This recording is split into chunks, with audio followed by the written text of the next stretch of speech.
नमस्कार दर्शकों, आप सभी का फिर से स्वागत है आपके अपने YouTube चैनल धनु एस्ट्रो ऑनलाइन के ऊपर।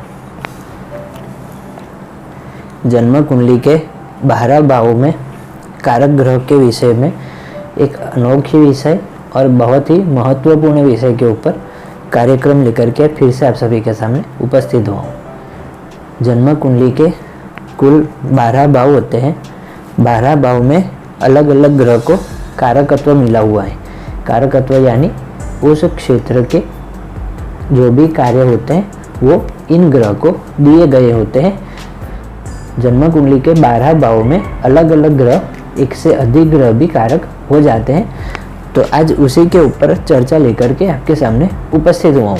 ये कार्यक्रम आप देखेंगे, उसके बाद मोटे मोटे तौर पर आप काफ़ी कुछ जान लेंगे कि ज्योतिष शास्त्र को कैसे पढ़ा जाता है, ग्रह स्थितियाँ कैसे देखी जाती है, ग्रह किस तरह काम करते हैं, जन्म कुंडली का एनालिसिस कैसे किया जाता है। तो मोटे मोटे तौर पर काफ़ी कुछ आप इस कार्यक्रम को अगर बेहतर तरीके से देखेंगे, फोकस रखकर देखेंगे, तो काफ़ी कुछ इससे आप ज्ञान हासिल करके जाएंगे। तो बने रहिए इस वीडियो के आखिर तक। अगर चैनल पर पहली बार आए हैं तो सब्सक्राइब करिए, बेल आइकन प्रेस करिए, वीडियो को लाइक करिए, वीडियो को अपने मित्रों तथा रिलेटिव के साथ शेयर करना ना भूलें। कोई सुझाव देना चाहते हैं तो कमेंट बॉक्स में आपका स्वागत है। अगर आप चाहते हैं कि मैं आपकी जन्म कुंडली का निःशुल्क अध्ययन करूं तो कमेंट बॉक्स में आपके बर्थ डिटेल के साथ आपकी परेशानी लिखिए। हम जल्द ही आपकी जन्म कुंडली का अध्ययन करते हुए वीडियो बनाकर हमारे चैनल पर पोस्ट करेंगे। अगर परेशानी छोटी मोटी रही तो प्रयास करेंगे कि कमेंट बॉक्स में ही आपको उत्तर दे पाएँ। चलिए वीडियो में आगे बढ़ते हैं। जैसे कि मैंने पहले बताया, जन्म कुंडली में कुल 12 भाव होते हैं। मैंने हर एक भाव में भाव के नंबर्स नहीं लिखे, लेकिन कौन सा भाव है ये लिखा हुआ है।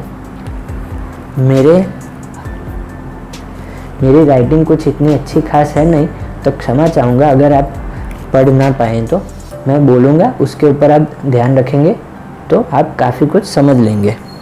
ये प्रथम भाव होता है जिसको लग्न भाव कहते हैं।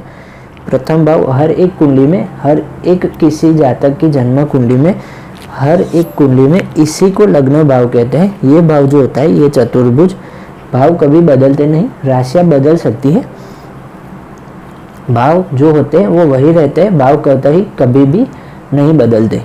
तो लग्न भाव यानी कि आप खुद, आपका व्यक्तित्व, आपकी पर्सनालिटी, आपका स्वभाव, आपकी रहन सहन कैसी होगी, ये सारी चीज़ें यहाँ से देखी जाती है।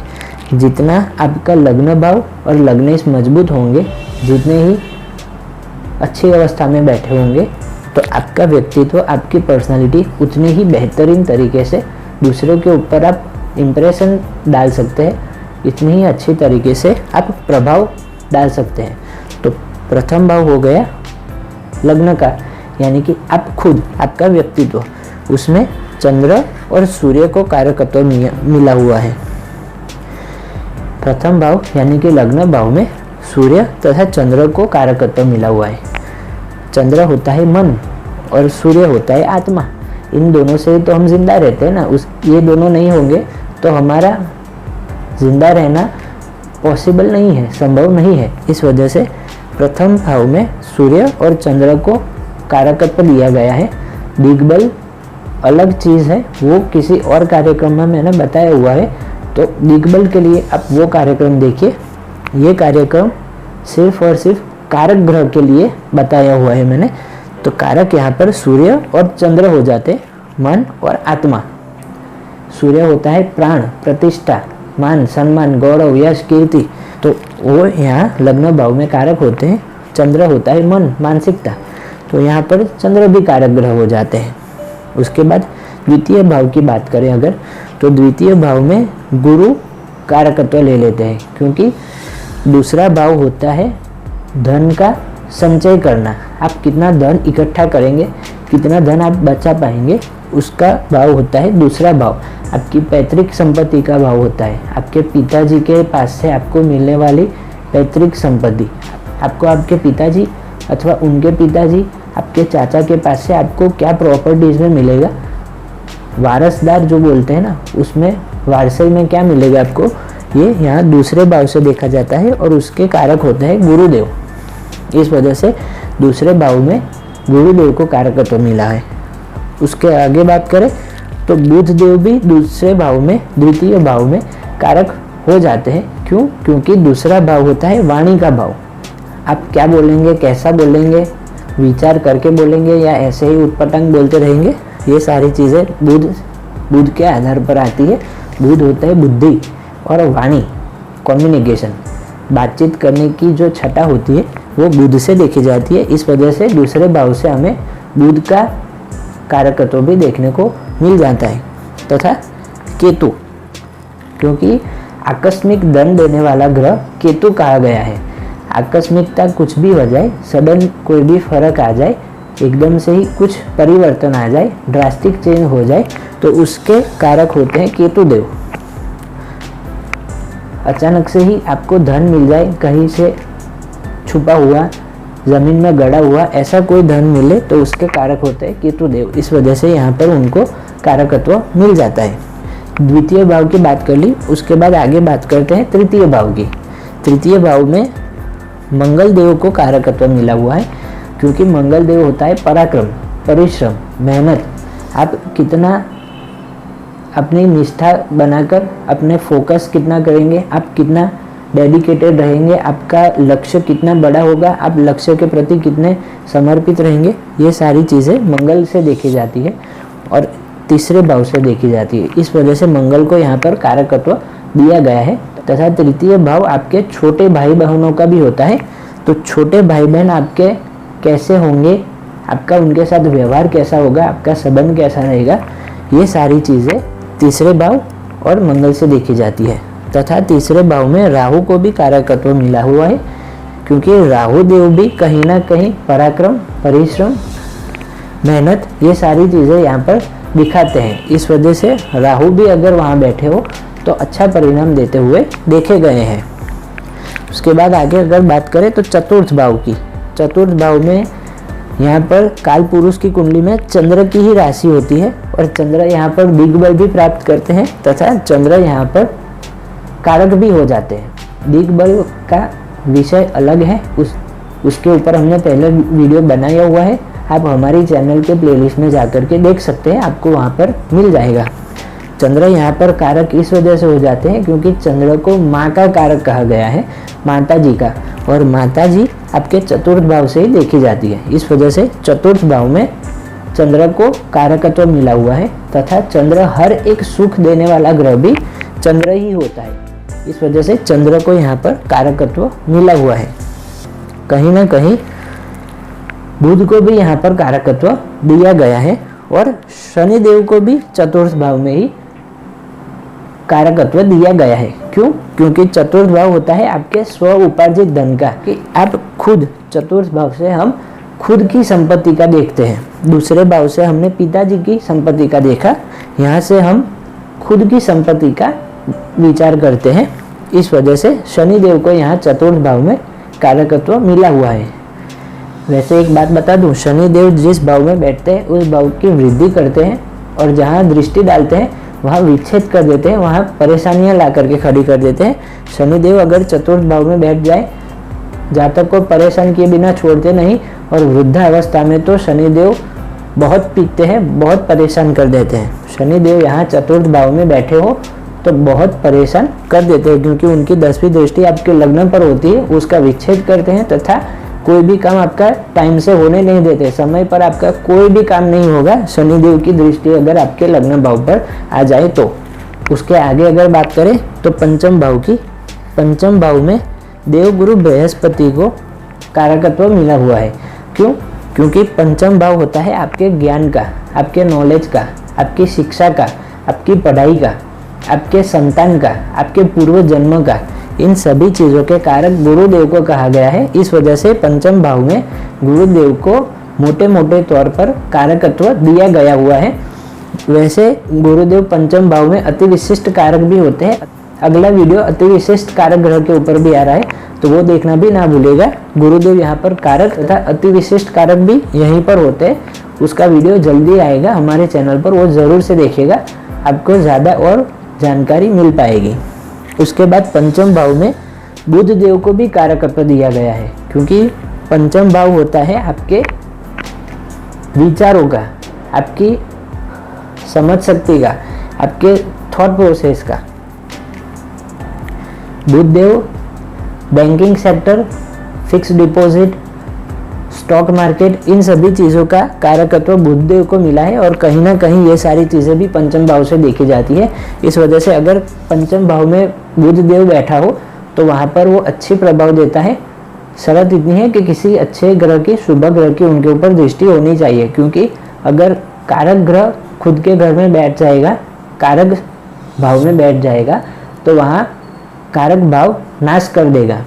इस वजह से बुध देव को यहाँ पर कारकत्व मिला है, लेकिन अगर वो अकेले बैठ जाएंगे तो कारक भाव को नाश कर देंगे।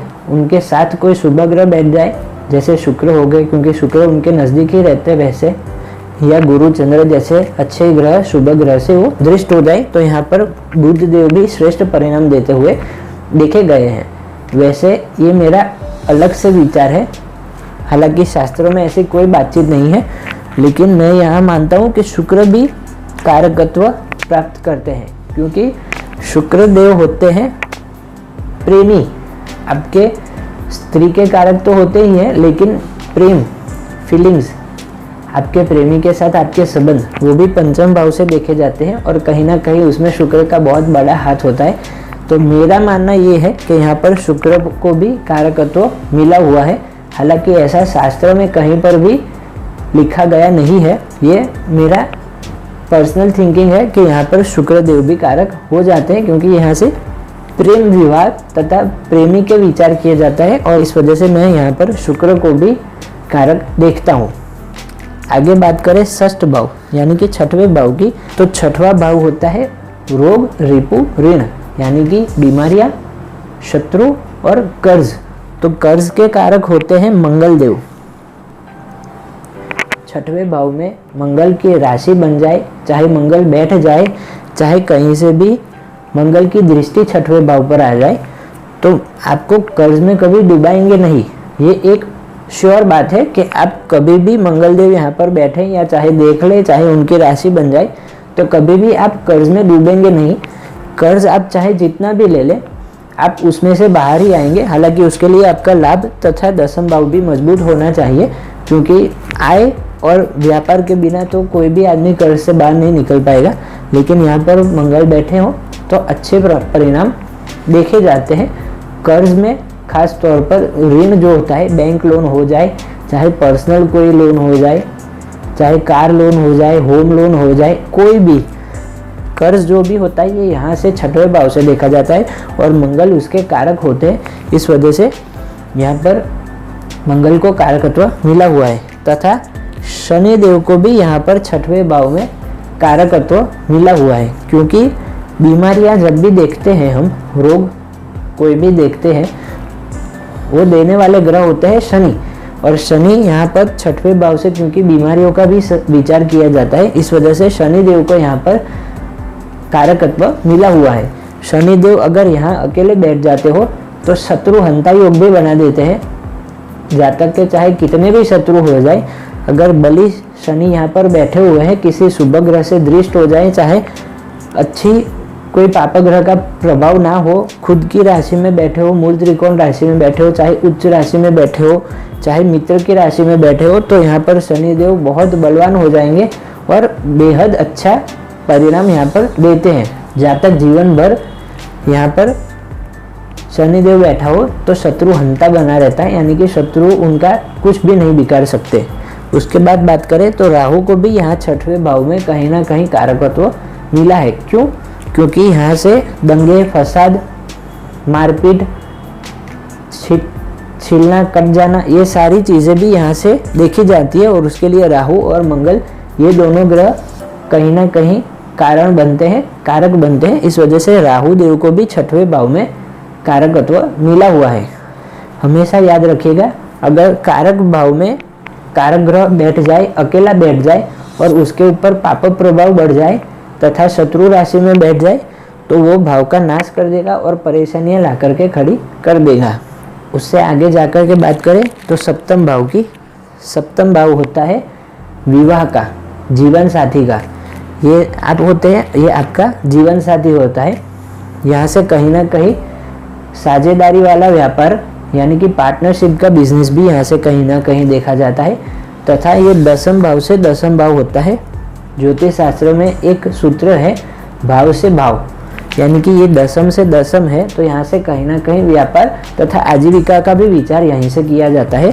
तो यहाँ पर गुरुदेव कारकत्व ले लेते हैं, क्योंकि गुरुदेव होते हैं पति के कारक। अगर स्त्री की कुंडली होगी तो यहाँ गुरु बैठ जाएंगे तो ये कारक भाव नाश कर देंगे। और कहीं वो ज़्यादा पीड़ित हो गए, शत्रु राशि में बैठ गए, पाप प्रभाव उनके ऊपर ज़्यादा बढ़ गया, कोई शुभ ग्रह उन्हें देख नहीं रहा, तो यहाँ पर गुरुदेव कारक भाव का नाश कर देंगे और आपको वैवाहिक सुख मिले ही नहीं, अच्छा दाम्पत्य सुख ना मिले, ऐसी स्थिति यहाँ पर खड़ी कर देंगे। याद रखिएगा, स्त्री के लिए यहाँ पर गुरुदेव कारक होते हैं। और पुरुष की कुंडली हो, कुंडली पुरुष की हो और उसमें शुक्र बैठ जाए यहाँ पर, तो वो शुक्र स्त्री के कारक होते हैं। गुरुदेव होते हैं पति के कारक, शुक्र होते हैं पत्नी के कारक, स्त्री के कारक। अगर शुक्र यहाँ शत्रु राशि, नीच राशि में बैठ जाए, उसके ऊपर पाप प्रभाव बढ़ जाए, तो ये भाव का नाश कर देंगे और आपको वैवाहिक सुख मिले ही नहीं, विवाह हो ही ना पाए, ऐसी स्थिति यहाँ पर शुक्र अकेले बैठ जाए तो बना देंगे। तो शुक्र और गुरु को यहाँ पर कारकत्व मिला हुआ है। उसके बाद आगे बात करें अष्टम भाव की, तो अष्टम भाव में शनि देव को कारकत्व मिला हुआ है। शनि देव को आयुष्य का कारक कहा गया है, यानी आपकी आयु कितनी होगी, आप कितनी उम्र तक जिएंगे, आप कितना लंबा जिएंगे, आपका जीवन कितना लंबा है, कितने साल तक आप जिएंगे, 70 साल, 75 साल, 80 साल, 85 साल, 100 साल, 120 साल। शनि देव की स्थिति यहाँ पर बनती हो कारक भाव में, अगर शनि देव दृष्टि भी डाल देते हो कहीं से भी, हालांकि शनि देव की दृष्टि विच्छेदात्मक है, अलगाव करती है, दूरी ला देती है, लेकिन शनि देव यहाँ पर देखेंगे तो ये मृत्यु का भी भाव है और आयु का भी यहीं से विचार किया जाता है। तो शनि देव की दृष्टि यहाँ पर मृत्यु से विच्छेद कर देगी, आपको मृत्यु से दूर करके लंबा जीवन दे देगी। तो यहाँ पर शनि देव कारक हो जाते हैं और यहाँ शनि देव की दृष्टि हो जाए तो बहुत बेहतर स्थिति कही जाती है। तथा अष्टम भाव होता है छुपने छुपाने वाली चीज़ों का, गुप्त चीज़ों का, ब्लैक मैजिक हो गया, जादू टोना हो गया, ऐसी हर एक चीज़ जो गड़ा हुआ धन है, कोई गड़ी हुई विद्या है, कोई छुपी हुई विद्या है। जैसे ज्योतिष शास्त्र भी एक कहीं ना कहीं छुपी हुई विद्या ही है, सब लोग तो नहीं जानते, कोई कोई लोग ही जानते हैं। इस वजह से ये सारी स्थितियाँ यहाँ पर केतु देव बैठ जाए तो कारकत्व उनको यहाँ पर मिल जाता है। कारक केतु भी अष्टम भाव में हो जाता है। केतु एक छुपने छुपाने वाला ग्रह कहा गया है, हमेशा हर बात को वो आखिर में लाकर खड़ी करता है, अचानक से लाकर के खड़ी कर देता है, सडन ड्रास्टिक चेंज ला देता है, तो वो केतु करता है। और केतु यहाँ अष्टम भाव में, ये सारी चीज़ें यहीं से देखी जाती है, इस वजह से कारकत्व वहाँ पर केतु को मिला हुआ है। आगे नवम भाव की बात करें तो केतु को नवम भाव में भी कारकत्व मिला हुआ है, क्योंकि नवम भाव होता है भाग्य का भाव, धर्म का भाव, और कहीं ना कहीं धर्म, अच्छी चीज़ें जो होती है उसके भी कारक केतु देव को कहा गया है। इस वजह से केतु देव नवम भाव में बैठ जाए तो उनको कारकत्व मिलता है। नवम भाव में धर्म देखा जाता है, कितना धार्मिक रुचि रखेंगे आप, धर्म में कितने आगे बढ़ेंगे, पूजा पाठ, धार्मिक कृत्य, ये सारी चीज़ें नवम भाव से देखी जाती है और उसके कारक केतु देव भी कहीं ना कहीं हो जाते हैं तथा गुरु भी हो जाते हैं।